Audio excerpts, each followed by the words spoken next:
परमात्मा श्री राधा कृष्ण के चरणारविंदों में शतकोटि नमन बंदन। मित्रों को, जिज्ञासुओं को, धर्म प्रेमियों को, ज्योतिष विज्ञान प्रेमियों को हर हर महादेव, बम बम भोले, नमः शिवाय। मित्रों, आज गुरुदेव बृहस्पति की बात करेंगे क्योंकि आज गुरु पूर्णिमा है। श्रीमद् भागवत में एक श्लोक आता है वसुदेव सुतं देवं कंस चाणूरमर्दनम देवकी परमानंदम कृष्णम वंदे जगद्गुरुम। भगवान श्री कृष्ण चंद्र को जगत गुरु कहा गया है कि वो चराचर जगत के गुरु हैं। तो आज गुरु जी की बात करेंगे कि आज व्यास पूर्णिमा है, गुरु पूर्णिमा है। आज इस व्यास पूर्णिमा के दिन यमुना के तट पर कृष्ण द्वीप में और व्यास जी का जन्म हुआ था। तो उनका जो बचपन का जो उनके पिताजी पाराशर जी ने उनका जो नाम रखा था वो कृष्ण द्वैपायन रखा था। व्यास जी का नाम वेद व्यास नहीं है, ये उनकी उपाधि है। वेद व्यास जी का जो जन्म नाम है वो कृष्ण द्वैपायन है। वेदों का उन्होंने विस्तार किया, स्मृतियों के रूप में, पुराणों के रूप में, उपनिषदों के रूप में, शास्त्रों के रूप में। इसलिए उनको वेद व्यास कहा जाता है। वेद का जो विस्तार करने वाला है वो वेद व्यास जी हैं। तो वो संसार को उन्होंने ज्ञान दिया है, संपूर्ण धर्म का ज्ञान, नीतियों का ज्ञान, विद्याओं का ज्ञान और वेद व्यास जी के जो द्वारा दिया गया है। इसीलिए ये गुरु पूर्णिमा जो तिथि है वो व्यास जन्म तिथि है। और बृहस्पति देव गुरुदेव तो देवताओं के भी गुरु हैं। वो बहुत बड़े ज्ञान के असीमित और अखंड भंडार हैं। बृहस्पति देव गुरु जी बहुत बड़े हैं, उनका ज्ञान बहुत बड़ा है, विशाल है उनका ज्ञान। इसीलिए उनको गुरु जी कहा जाता है। असीमित ज्ञान के भंडार हैं और देवताओं के भी वो गुरु हैं।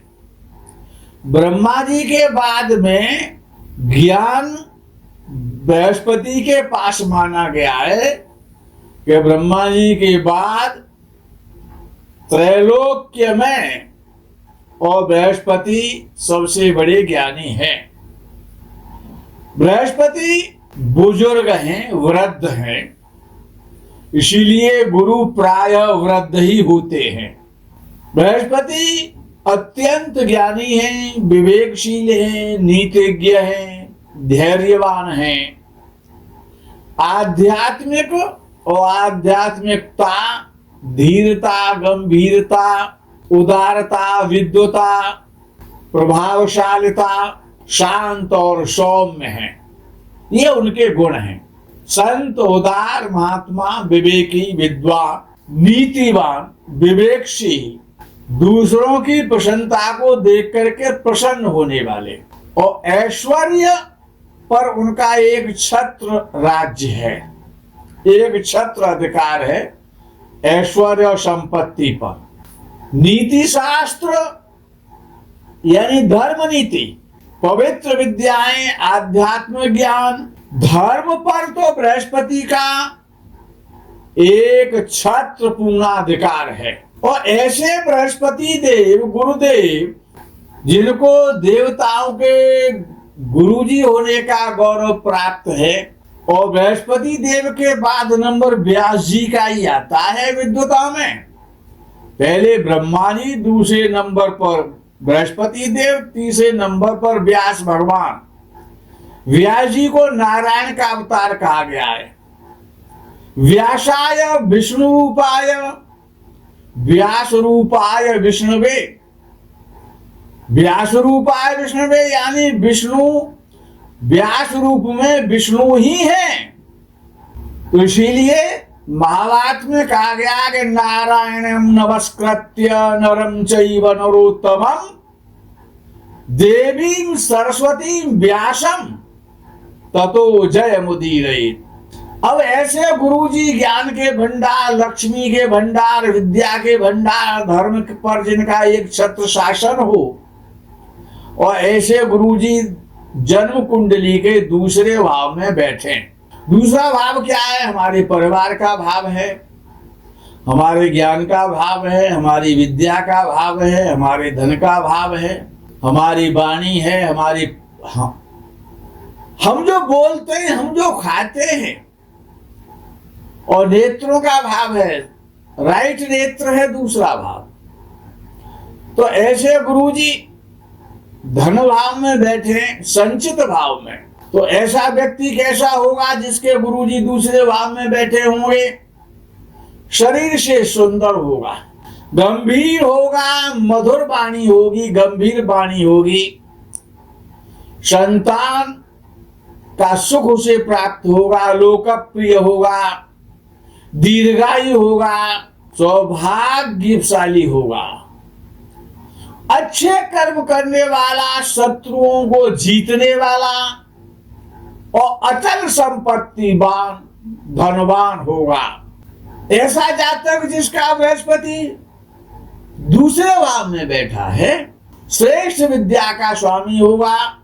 संपूर्ण संसार में यदि बृहस्पति वहां पर उच्च राशि का है, या धनु या मीन राशि का है, शुभ ग्रहों से देखा जाता हो, पापक ग्रह के साथ ना हो, दूसरे भाव में बृहस्पति हो, शुभ ग्रहों से देखा जाता हो, शुभ दृष्ट हो, बलि हो, बृहस्पति हो, पापक ग्रहों की युति में ना हो, दूसरे भाव में बैठा हो, तो ऐसा व्यक्ति धर्म गुरु होता है, धर्मोपदेशक होता है। भले ही वो गृहस्थ में अपने परिवार में रहे, फिर भी बड़ा ज्ञानी होता है।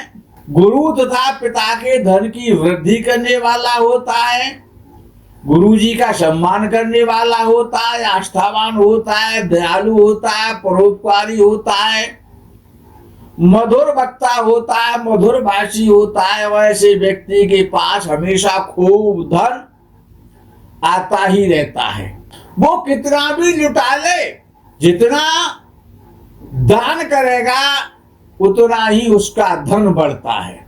ऐसे जातक को मिट्टी के कार्यों से, कृषि के कार्यों से, प्रवचन के कार्यों से, दलाली के कार्य से, लाजनिंग के कार्य से, धर्म के माध्यम से, दान करने से हमेशा बढ़िया सुंदर सुंदर लाभ होते हैं और धनवान रहता है।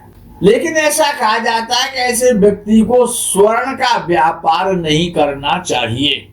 यदि गुरु दूसरे भाव में है, किसी की भी जन्म कुंडली में है, और शुभ प्रभाव में है, यानी शुभ ग्रह देखे या शुभ ग्रह उसके साथ बैठे बृहस्पति के साथ, तो बृहस्पति की शुभता बढ़ जाती है। और जब ऐसा व्यक्ति दूसरे भाव में शुभ हो जाएगा, शुभ प्रभाव में हो जाएगा, तो जातक बुद्धिमान होगा, कुशल वक्ता होगा, राज्याधिकारी होगा, सम्मान प्राप्त होगा, धार्मिक स्थानों से संबंधित कार्यों में विशेष रूप से सफल होगा। ऐसे जातक हमेशा शिक्षा के क्षेत्र में, धर्म के क्षेत्र में, प्रवचन के क्षेत्र में, पेशा या ज्योतिष के क्षेत्र में हमेशा सफल होते हैं, उनको सफलता प्राप्त होती है। 84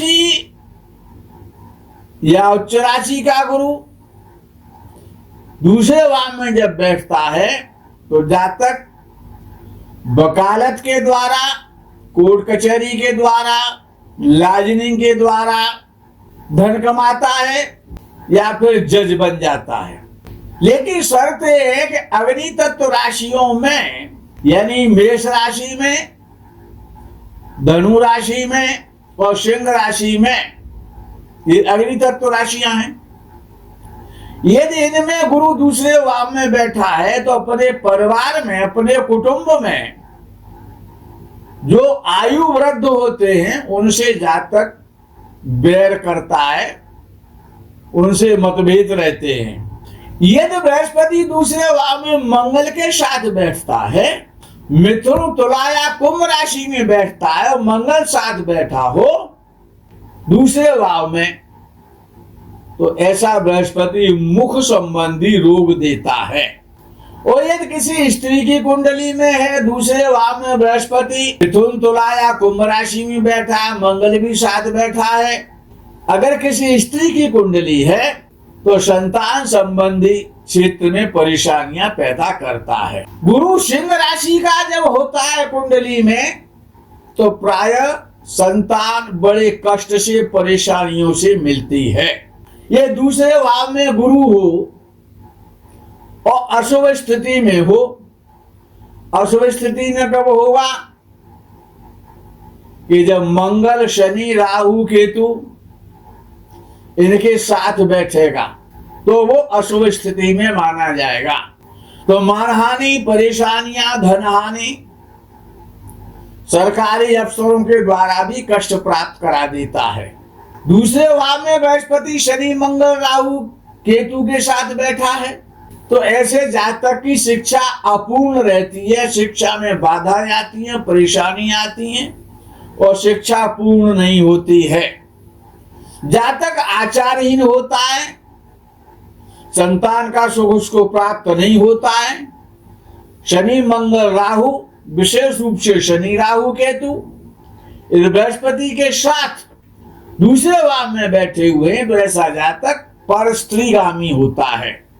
वृष या तुला में बृहस्पति यदि दूसरे भाव में बैठा है तब वो भी जातक पर स्त्रीगामी हो जाता है। विशेषकर तब जब चंद्रमा पर भी पाप प्रभाव हो, चंद्रमा भी पीड़ित हो और दूसरे भाव में बृहस्पति पीड़ित हो, वृष या तुला राशि में हो या अन्य किसी राशि में है तो राहु, शनि, केतु यदि उसके साथ बैठे हैं या इनकी दृष्टि है, यानी पाप पीड़ित हो रहा है बृहस्पति, तो बृहस्पति पर स्त्रीगामी बना देता है। मित्रों, आज के प्रकरण में यही विराम। आगे के प्रकरण का आप इंतजार करें। तब तक के लिए व्यास पूर्णिमा, गुरु पूर्णिमा और आपको कृष्णम वंदे जगत गुरुम, हर हर महादेव, बम बम भोले, नमः शिवाय। जय गो माता की।